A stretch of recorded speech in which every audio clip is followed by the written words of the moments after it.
سب سے پہلے میں اپنی ٹیم شام فرحت جس میں میرے خوبصورت دوست شامل ہیں، جناب محترم چودھری محمد ریاض رائی صاحب، جناب چودھری خاور حنیف طور صاحب، چودھری محمد شفیق صاحب، سراج الحق گجر صاحب اور بھائی چودھری رضوان چودھری صاحب اور میرے دیگر جتنے بھی دوست ہیں اس خوبصورت مشاعرے کے لیے، ان کی ایفرٹس بس جتنی تعریف کروں کم ہیں۔ اور دوسرا یہ میرے خوبصورت چہرے جناب چودھری محمد افضل صاحب بیٹھے ہیں، نعیم طاہر صاحب بیٹھے ہیں، ابن سینا اسکول کے دوست ہیں، اس کے علاوہ چودھری کامران لنگڑیال صاحب ہیں، میرے بھائی مبین بھٹی صاحب ہیں، اور تمام یہ خوبصورت چہرے سپیریئر کالج والے، پنجاب کالج والے، دیگر ڈین کالج والے میرے دوست ہیں بیٹھے، عمران مغل صاحب، ان تمام دوستوں کی محبتوں سے یہ خوبصورت جو ہے وہ پروگرام سجا ہے۔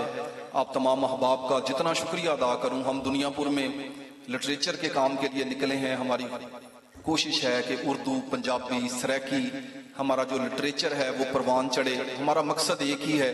اس لیے ہم نے اظہر فراق صاحب کا ایک مصرع کہ لفظ کو راستہ بنا لیا ہے، یہ ہمارا سلوگن ہے شام فرحت کا، اور انشاءاللہ ہم لفظ کو راستہ بنا کر نکلے ہیں، اور ہمارے ساتھ یہ خوبصورت چہرے ہمارے ساتھ ہیں۔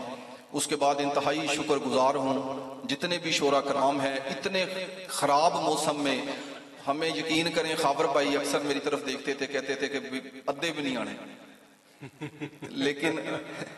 لیکن آدھے سے بہت زیادہ، یعنی میں ایک یا دو بندے مس ہوئے ہیں، باقی الحمدللہ سارے میرے جو قریب جو مہمان ہیں وہ آئے ہیں۔ یہ سرزمین دنیا پور پر آئے ہیں، ہمارے مہمان ہیں۔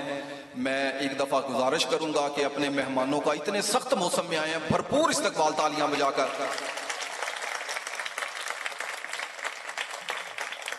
بہت شکریہ جی، تمام شعراء کرام کا ایک دفعہ پھر شکریہ، شہباز نیر بھائی کا بہت شکریہ، آپ تشریف لے کے آئے۔ بہت سے لوگوں کا نام نہیں لے سکا، بس ان کے لیے یوں ہی کہہ دیتا ہوں کہ یہ میں خانہ ہے جم جم نہیں ہے، یہاں کوئی کسی سے کم نہیں ہے۔ بس ہمارے جتنے مہمان ہیں انہیں آپ نے، بس میں زیادہ شاعری نہیں سنانی، میں نے یہی گزارش میں نے کرنی جی، تو آپ نا انہیں سننا ہے یار ذرا، تاکہ یہ یاد رکھیں اگلے سال تک۔ دنیا پور کی یادیں جو ہیں وہ بڑی بہترین ہے، شعراء کرام اکثر مجھے کسی مشاعرے میں ملتے ہیں، وہ بڑے یاد کرتے ہیں کہ یار دنیا پور کے سننے والے لوگ ہیں۔ تو چونکہ موسم آج تھوڑا سا خراب ہے تو آپ نے اس کو جو ہے بڑے اچھے طریقے سے سننا ہے، اور ہمارے تمام شعراء کرام کو بھرپور داد بھی دینی ہے۔ میں پنجابی کے کچھ شعر آپ کی سماعتوں کی نظر کر کے اور پھر اجازت چاہوں گا۔ پنجابی دے شعر کے تپدے ہوئے پانی نو میں ٹھڈا کیویں آکھاں، تپدے ہوئے پانی نو میں ٹھڈا کیویں آکھاں، چھوٹے موٹے جھگڑے نو میں پھڈا کیویں آکھاں، تپدے ہوئے پانی نو میں ٹھڈا کیویں آکھاں، چھوٹے موٹے جھگڑے نو میں پھڈا کیویں آکھاں، تے میتھوں اے نہیں ہونا فرحت مینوں معاف ہی رکھو، زین دے چھوٹے لوکاں نو میں بڑا کیویں آکھاں۔ واہ واہ واہ واہ، عرفان فرحت بہت خوبصورت، کیا کہنے ہیں جی، بہت شکریہ بہت شکریہ۔ زین دے چھوٹے لوکاں نو میں بڑا کیویں آکھاں، لاگے دا نہیں دور دا سوچو، لاگے دا نہیں دور دا سوچو، اکھ چوں وگدے نور دا سوچو، تے تختاں والیو رب دا نا ہی تھوڑا ہون مزدور دا سوچو۔ واہ واہ واہ واہ بھائی، واہ واہ واہ واہ واہ واہ جی، بہت شکریہ بہت شکریہ۔ تختاں والیو رب دا نا ہی تھوڑا ہون مزدور دا سوچو، تے دکھاں اتے کڑنا نہیں ہو، چڑھیا سورج مڑنا نہیں ہو۔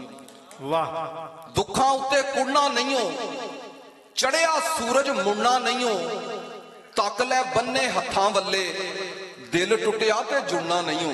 آہا، کیا بات ہے کیا بات ہے، تک لے بننے ہتھاں ولے واہ واہ واہ، تے دل ٹوٹیا تے جڑنا نہیں ہو، تے دنیا ہن بے ٹنگی لگدی، ساواں دی بھی تنگی لگدی، دنیا ہن بے ٹنگی لگدی، ساواں دی بھی تنگی لگدی، کٹھے ہومن 6-7 بیلی کلیاں چاہ نہیں چنگی لگدی۔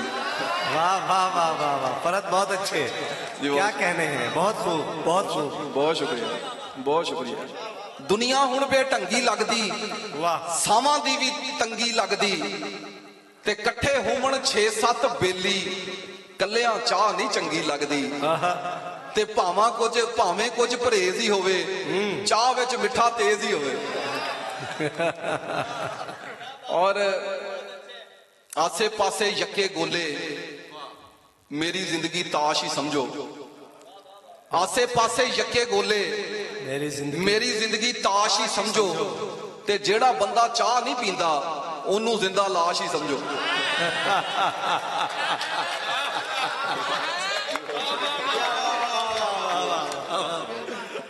बात क्या कहने। वैसे मेरा चाह वाला होटल कोई नहीं, मैं अब पैसे फड़े नहीं किसी को जी। आसे पासे यक्के गोले, मेरी जिंदगी ताश ही समझो।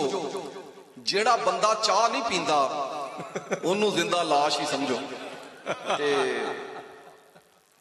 कुछ मंजर बेरुते वेखे, सूली फुल परुते वेखे। कुछ मंजर बेरुते वेखे, सूली फुल परुते वेखे।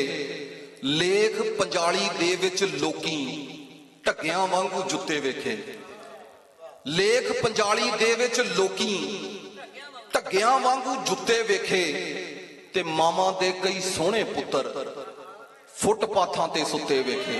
वाह वाह वाह वाह यार, वाह वाह वाह वाह। मामा दे कई सोहने पुत्तर फुटपाथां ते सुत्ते वेखे। वाह वाह। ते रब दे बंदे भुख तो मरदे रज के खांदे कुत्ते वेखे। हाँ हाँ, रब दे बंदे भुख तो मरदे, वाह वाह वाह, रज के खांदे कुत्ते वेखे। वाह वाह वाह। ते मैं सच कह के 4 चुफेरे, मैं सच कह के 4 चुफेरे मुक्के चाटां जुत्ते वेखे।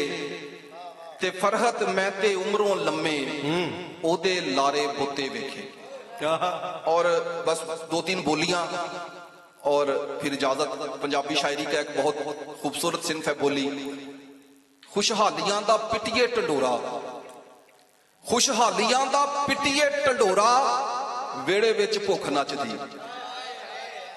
खुशहालियां दा पिटिए ढंडोरा, वेड़े विच भुख नचदी। ते जेड़ा लुक के बुक्कल विच बैठा, जेड़ा लुक के बुक्कल विच बैठा, दसो की चोर लभना। और नाले मर जांदे रिश्ते सारे, नाले मर जांदे रिश्ते सारे, लोको जिदों मां मरदी। हाय हाय हाय हाय हाय यार, वाह वाह वाह वाह। नाले मर जांदे रिश्ते सारे, लोको जिदों मां मरदी। ते टुट्टा कच जद कंधां ते सजाया, टुट्टा कच जद कंधां ते सजाया, सन्ना मेरे घर लगियां। और रल बह के भी बंदा किन्ना कल्ला, रल बह के भी बंदा किन्ना कल्ला, अग लगे फेसबुक नूं।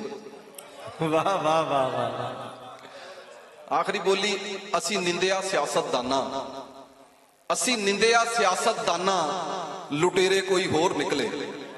क्या कहने, क्या कहने, क्या। इरफान फरहत साहब बहुत